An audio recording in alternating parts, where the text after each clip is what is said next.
Bismillah Rahman Rahim. Good afternoon, Assalamu alaikum, and welcome to Sports Extra. I'm your host Ahmed Dawaz with the latest roundup of sports today. Let's take a look at what we're discussing. First of all, Pakistan's tour to Sri Lanka with the first test match that begins on the 16th. It was a good practice session, although it ended in a draw on a journey of 1,000 kilometers through unknown lands, and this is something very, very special that we will be talking about. The Mongol Derby 2023 is something that you need to know about. I will also be making sure that you get all the details about this, and then of course we'll see what we can explore about this unknown journey as well. So that's for the second half of the show as well. Time now to introduce our guests. First of all, in studios we've been joined by cricket commentator, broadcaster, presenter and our cricket expert as always, K. Asif Ahmed. Assalamu alaikum. How are you, sir?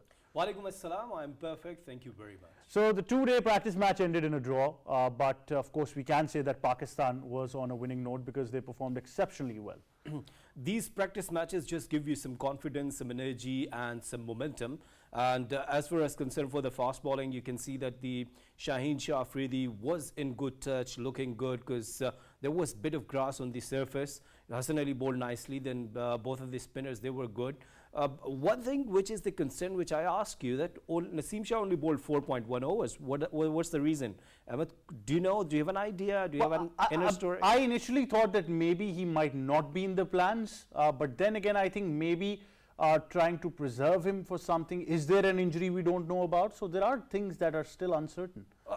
If there is an injury, then it's a very crucial point and really sensitive matter, because you know that right before the Asia Cup and World Cup, if Naseem Shah is not fit, it means that 30% of your fast bowling battery is going down, because he's a wicket taker bowler. He's a really good with his swing, the way he was bowling nicely against New Zealand here, even at Rawalpindi and Karachi.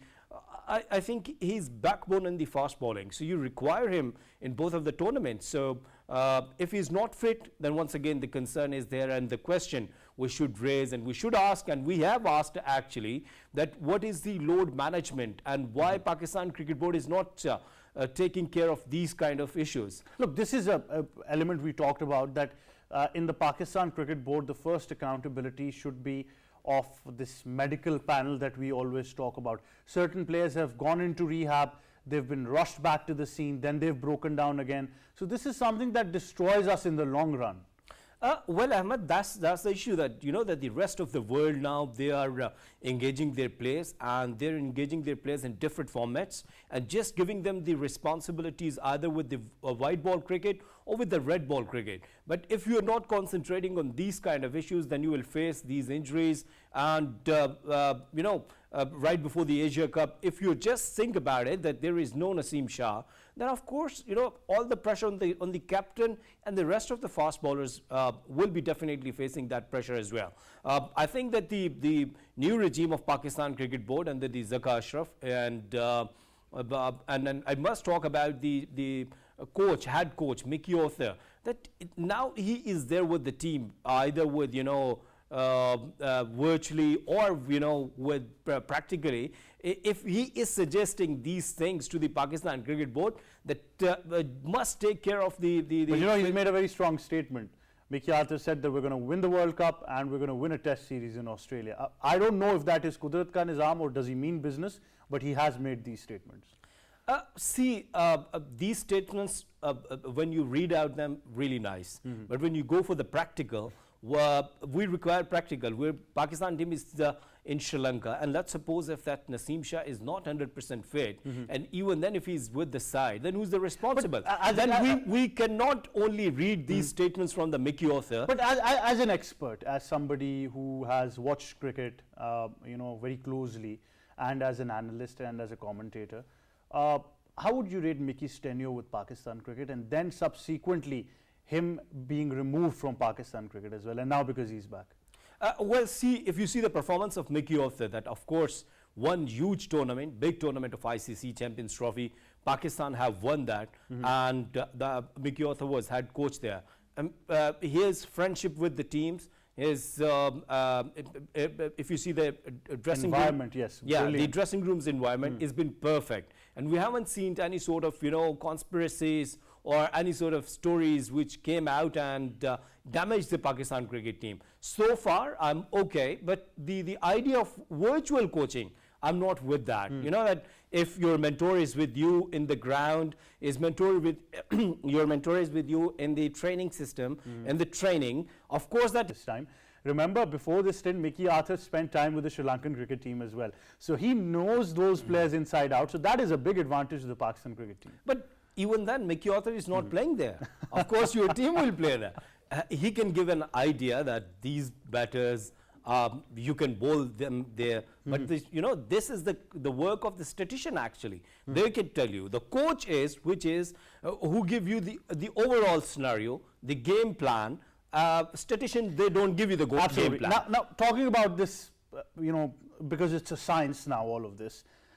Something very important, and I think this is, I thought we should discuss this for our young fast bowlers, because you find a lot of them who really want to bowl fast and, you know, break wickets. That aura of fast bowling that Shoaib Akhtar created will always be there.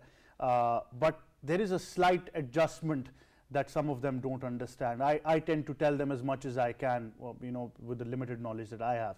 But I want to discuss something very important. Condition-wise, how important is it to adjust your length? What do you do with your length as a fast bowler if you're bowling with the new ball? Why I ask this question, because already placid wickets in Pakistan, we won't talk about that, but particularly now you're going to be playing in Sri Lanka, where you might not be able to extract that nippy bounce or that skid. So as a new ball fast bowler, if you're playing in conditions that are going to suit the batter, what's the trick as far as your length is concerned? Well, let me give you an example of a golden fast bowler. I must say that. Though, you know, we cannot take his examples in other fields, but Mohammad Asif he was a perfect bowler who could use the new ball even and with the old ball as well. I have watched his couple of videos, and you have watched also. I do remember that he was bowling in South Africa against Jack Callis, and two deliveries on the same length, they went out. That was the leg cutters, and with the same position, with the same line, the third one came in. What does it mean? That he was just playing with the batter, the mind of batter, and batter was trying to leave that delivery, and thank you very much that the stump's gone out. So one example. The second example I was watching, he was bowling against Mahela Jayawardene, and Mahela Jayawardene on the same length, which is called the good length, two deliveries, he was just trying to chase down, but luckily he missed out, and on the third delivery he thought the same length and it will going out, but he left, and thank you very much, the off stump broken. But it's an interesting argument that you're mentioning. Yeah. Why I say this, because I just remember what you're telling me. I can visually see it now. The level was to an extent where, you know, I understand that you set the batsman up with two outswingers. No, but the first actually one, you asked me the examples, and you asked me the role model. I'm just saying that Asif the first ball, the very first delivery, was so smart that it was not even, you know, in that box area. It was way outside off stump. So as a batter, you're tempted to think that, my goodness, it is swinging up, you know, too much for me as an outswing. So automatically, as a batter, you're adjusting that, you know, I need to be worrying about that big outswing, because I remember the keeper taking it with one hand right outside off stump. Had it been a one international, it would have been a wide. Yeah, that's right. See, once again, if batter is trying to chase you and you're bowling first over, you got the new ball, definitely don't give chance to batter to settle down, because first 10-20 runs really difficult for any kind of batters. But if you're giving him some loose deliveries, over pitch deliveries, or on the leg side, so batter will gonna settle down, and you cannot create any impact on the opening pair. So if you are just take an example of Wasim Akram, you know that what he used to do.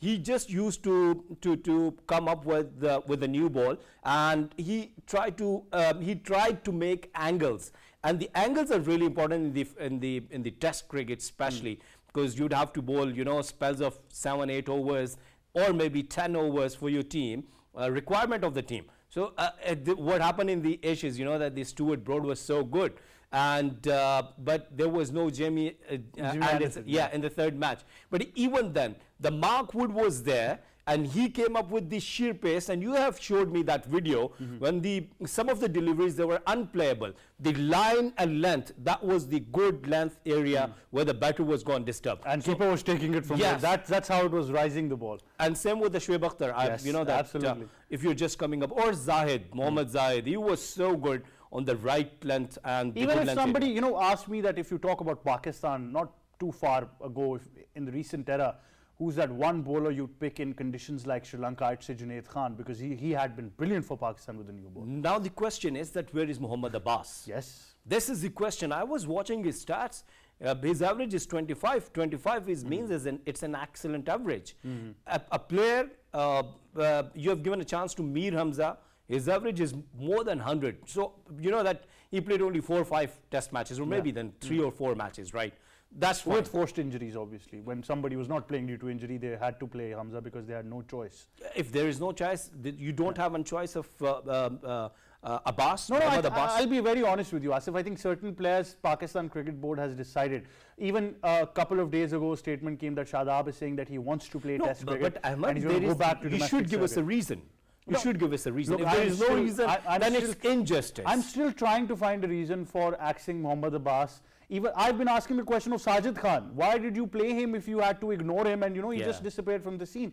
There needs to be concrete reasons that are given, not just to us but even to the player as well, that look, we have you in our plans, this is the problem, maybe you can go back to NCA and work on it and then come back and then something like that. But it's very unfortunate that in Pakistan it becomes, I don't know whether it's a culture now that once we ignore a player, there is no coming back. And there are countless examples we can take of players who have been permanent part of the Pakistan side. One match they've gone out and they've never come back. And that's why in Test cricket we're not anywhere, and we didn't play the final of World Test Championship from last 2 times. So and Mohammad Abbas, some people they talk about that his speed is only 125, 130. So could you please tell me that what's the speed of Mir Hamza? Thank you very much. With the same speed here. So this is the problem which you have actually raised, that personal liking, disliking, and So you as know if what. speed thrills, but it kills. So I think that would be the argument. But like I always tell you, Asif, thank you very much for being on the show. First of all, always great having you. The Pleasure, test match pleasure. begins on. It was a good discussion because I think all you youngsters keep on asking this question. There are a little bit of small adjustments that you can make. For example, if you're looking to bowl an outswinger and you want to aim your seam, I'll try. We need to do a practical demonstration of this in the next show. If you aim your seam position on the first slip and try to utilize coming closer to the wicket with your angle, you'll be able to get the ball to outswing. Similarly, if you're bowling an in-swinger, try to aim the seam inside and then try to use the wide angle of the crease aiming inside. These little bit of adjustments can really help you young fast bowlers as well. On that note, we'll take a short break. We'll be right back. Stay tuned. Good show, yaar.